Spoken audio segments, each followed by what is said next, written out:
the day of the Lord will be. Now, oh friend, this is so horrible. Look at what God says. When there is no light and all evil. Was there ever a time on earth that conditions was just like this? Yes. When? During the days of Noah. Where the hearts of men and their thoughts were evil continually. Jesus said the same thing in Matthew 24, that it will be like the days of Noah. It will be as though, how the times when this happens, what would that be like? It would be as though a man fled. He fled because a lion was trying to eat him. So he runs away from a lion. And while he's running and looking back, and the lion is gaining, something happens. Up ahead, a bear grabs that rascal, and the bear eats him instead of the lion. Isn't that bad? Yeah. Or, as though he went into a house and he leaned upon his hand on a wall. And what happens? He's not paying attention and he just walks into something that is used to him. He's walking, think about this, friends. You can probably walk into the place where you reside, if you've been there a while, and walk in the dark into a room, and you'll be able to maneuver because you know where every piece of furniture is without stumping your toe. So this is a person coming to a place of familiarity with him, and they put their hands up there knowing that they have put their hand up there 1,000 times. And they do it instinctively. So what is God talking about? He's talking about doing something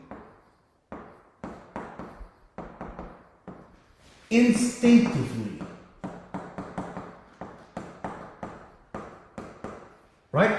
That's what he's talking about. So they put their hand on the wall where they put it 1,000 times in a circle. Bites him. Now listen. What is the moral of what God is talking about here? What do you think the moral of this is?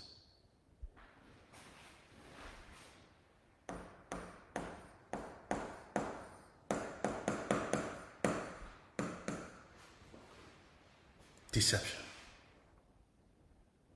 He's talking about deception. The same thing Paul talked about in 2 Thessalonians 2. The same thing Jesus talked about in Matthew 24. Don't be deceived. Don't become complacent. Is not the day of the Lord, it's darkness and not light? Is it not very dark? So the first part of darkness is what? The first 3.5 years. That's the reference right here. Starting right here, this reference to here is what? The first 3.5 years of the tribulation. That's what that is. Then God transitioned to the second 3.5 years, starting right here and right here. What is that? That's the second 3.5 years of the tribulation. Do you see it? So, friends, listen. God is very specific in his prophecies. He don't do these wide, broad prophecies where it can happen, whenever. No, friend, God is very, very precise. So, that's what he's talking about. Deception, and then he tells you it's going to happen in the tribulation, and it gets really worse in the second half of the tribulation. I think we got one more reference. Yeah, there's another reference we got here, and it's coming out of Zephaniah. Zephaniah the prophet, chapter 1, 14 through 18. And then we're going to wrap up with that. All right? Some of you probably never even heard of Zephaniah. You know, Zephyr who? He's a prophet in the book. Okay. All right. The great day of the Lord, look, it's near. Folks, you know when Zephaniah lived? Zephaniah was there in 500 BC. But yet he was saying that it was near 3,000 years ago. It is near and hastens quickly.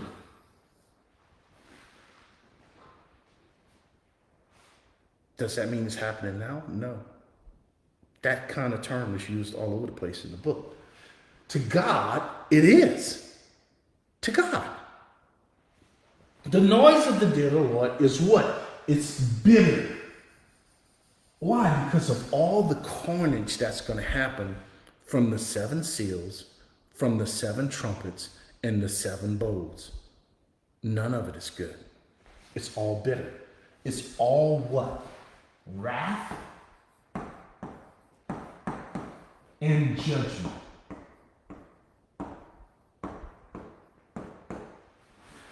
That's what it is. That's what makes it bitter. There, the mighty men, warriors. So back in this day when Zephaniah was alive, what did he mean by mighty men?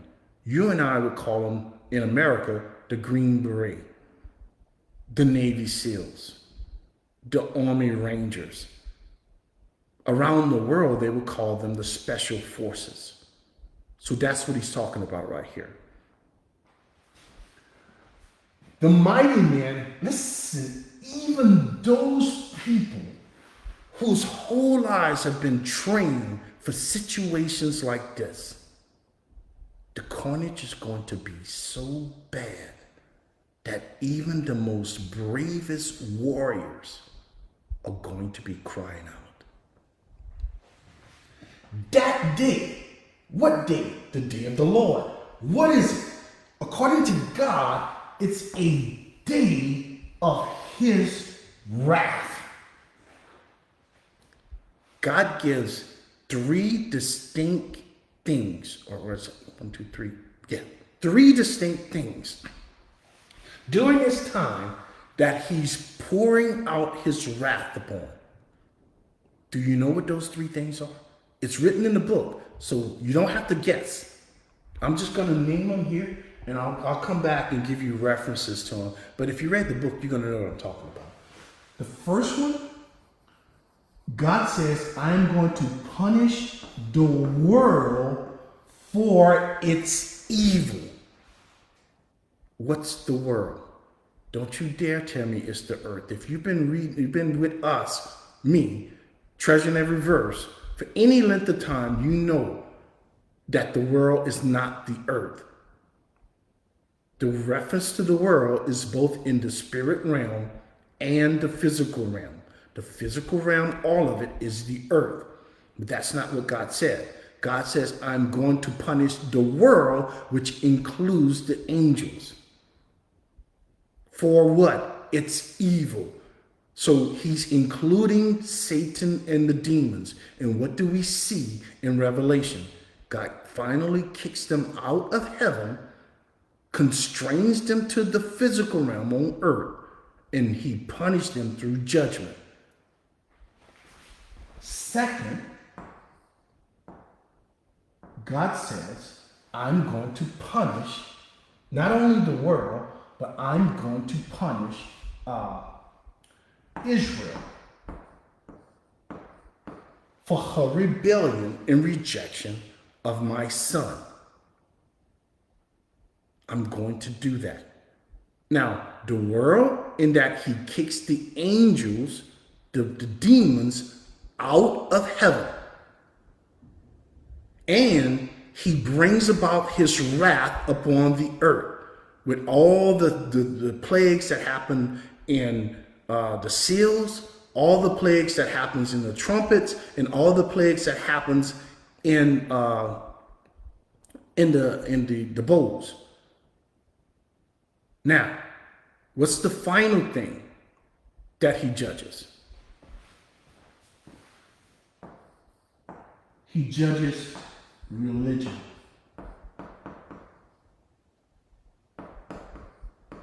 And materialism.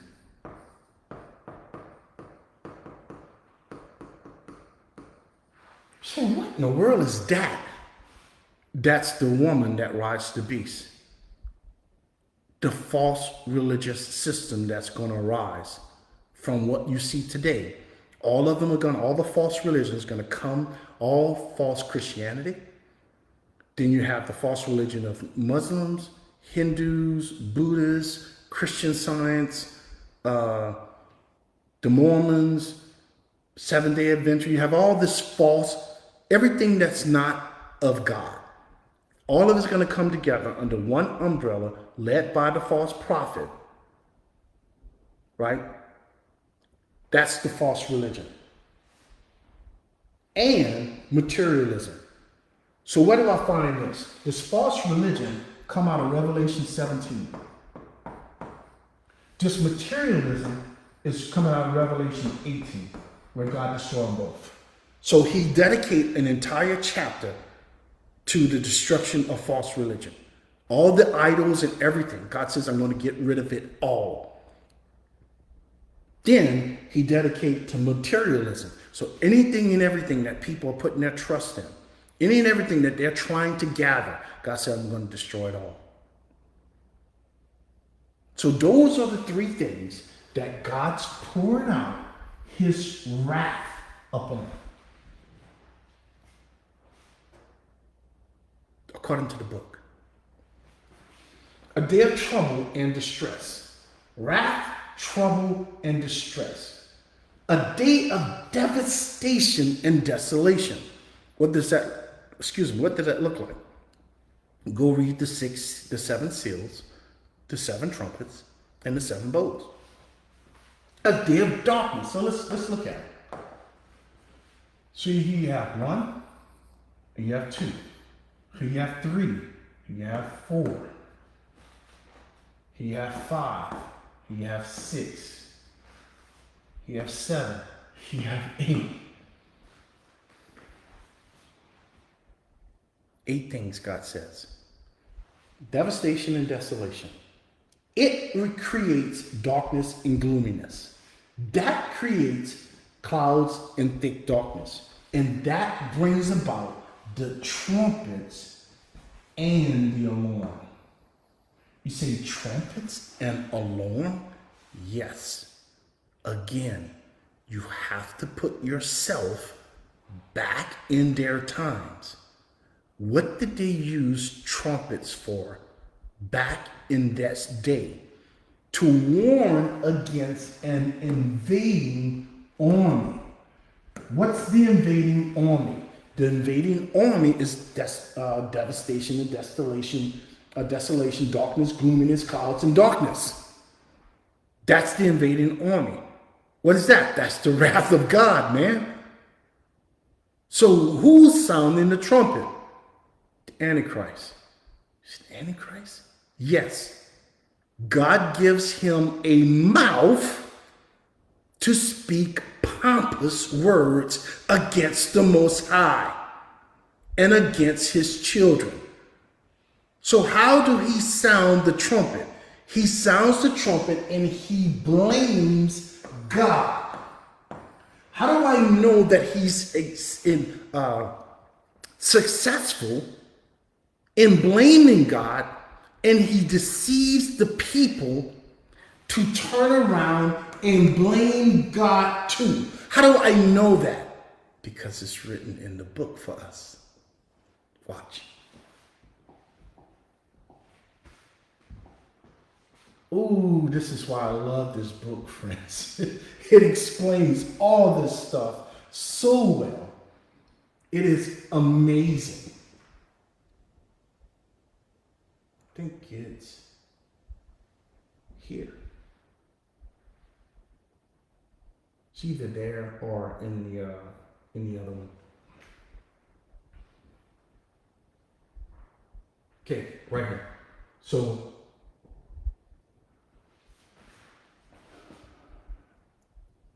watch this. I looked, and when he opened the sixth seal, and behold, there was a great earthquake. The sun became black as sackcloth. Now, why? Because of all the smoke and dust and volcanic ash and stuff spewing up. And the moon became like blood. Why? Because of the volcanic eruptions. And the stars of heaven fell to the earth as a fig tree. So there's some cosmic stuff happening. God is shaking the entire universe. When it's shaking with a mighty wind, then the sky receded as a scroll. So it's going to be the clouds and stuff going crazy, and people are going to be looking at this and freaking out. And every mountain, listen to this. Every mountain, how many? God do not exaggerate, friends. So if God said every mountain, he literally means every mountain. And every island, what about it, God, was moved out of its place. You talk about a tsunami on steroids. You don't want to be on an island when this happens. All the kings and the kings of the earth, the great men, the rich men, the commanders, the mighty men, every slave and every free man, listen to this, hid themselves in caves and in the rocks of the mountains. What did they say? They said, mountains and rocks, fall on us and hide us from all the events that's happening. Hide us from the mountains. Hide us from the mountains falling, the islands going away, and the sky receding, all this stuff. No, that's not what they say. What do they recognize? From the face of him who sits on the throne. Why are they now recognizing that it's God that's doing it? Because the Antichrist and his propaganda got them to believe. And from the wrath of the Lamb, for the great day of his wrath has come. And who is able to stand? The answer is no one. Let me show you one more, and then we're gonna close this up. I went over. Sorry about that, folks. Right here. No, it's in the bowls. It's in the bowls.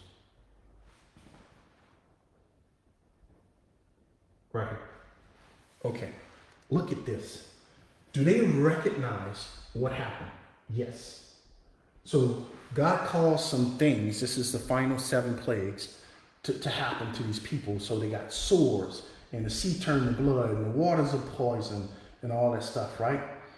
And then the sun now is scorching people. The sun is so hot, it's literally burning them, and they can't hide from it. The angel poured out his bowl on the sun, and the power was given to him to scorch men with the power of the sun. Okay, God removed the layer of water that's protecting us from the sun. Friend, there's a layer of water. And men were scorched with great heat. And listen to what they did. They blasphemed the name of God. You would think that they would repent. But remember what I told you. When the refining happens, when the testing happens, do the sinner turn to God? No. No, they never. In the book, they never turn to God. What do?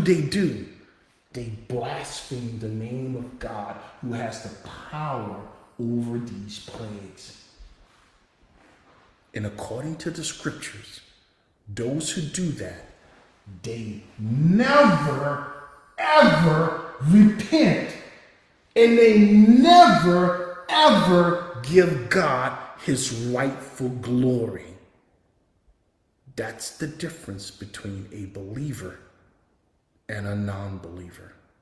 So when you see people abandon the faith whom you thought was saved, because of some tragedies that happen, what is it that's being revealed? All right, friends. I've gone a long time, so I'm way over. We'll come back. We'll come back to this. I'll pick it up the next time. There's some more stuff here. It's just too much for me to get through because I do want to explain it well so that we can get the whole context of what's being said. So, friend, what's God saying here? Don't be deceived.